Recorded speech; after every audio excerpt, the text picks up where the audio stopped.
ವಿಧಾನಸಭಾ ಚುನಾವಣೆಗೆ ಕೇವಲ 3 ದಿನಗಳಷ್ಟೇ ಬಾಕಿ ಉಳಿದಿದೆ. ಕಾಂಗ್ರೆಸ್ ನಾಯಕ ರಾಹುಲ್ ಗಾಂಧಿ ಚುನಾವಣಾ ಪ್ರಚಾರದಲ್ಲಿ ತೊಡಗಿದ್ದಾರೆ.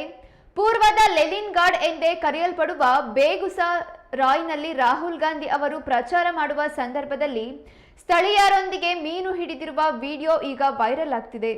ಬಿಹಾರದಲ್ಲಿ ನವೆಂಬರ್ 6ರಿಂದ 11ರಂದು 6 ಹಾಗೂ 11ರಂದು 2 ಹಂತಗಳಲ್ಲಿ ಮತದಾನ ನಡೆಯಲಿದೆ. ಇಂಡಿಯಾ ಮೈತ್ರಿಕೂಟ ವಿಕಾಸಶೀಲ ಇನ್ಸಾನ್ ಪಕ್ಷದ ಪ್ರಮುಖ ಮಾಜಿ ರಾಜ್ಯ ಸಚಿವ ಮುಕೇಶ್ ಸಾಹ್ನಿ ಅವರೊಂದಿಗೆ ಕಾಂಗ್ರೆಸ್ ನಾಯಕ ರಾಹುಲ್ ಗಾಂಧಿ ದೋಣಿಯಲ್ಲಿ ಕೊಳದ ಮಧ್ಯವನ್ನ ತಲುಪಿ ನಂತರ ಕೆರೆಗೆ ಇಳಿದಿದ್ರು. ಬಿಳಿ ಟಿ ಶರ್ಟ್ ಮತ್ತು ಕಪ್ಪು ಪ್ಯಾಂಟ್ ಧರಿಸಿದ್ದ ಕಾಂಗ್ರೆಸ್ ನಾಯಕ ಕೊಳಕ್ಕೆ ಇಳಿದಿದ್ದ ದೃಶ್ಯಗಳು ಈಗ ಎಲ್ಲರ ಗಮನ ಸೆಳೆಯುತ್ತಿವೆ.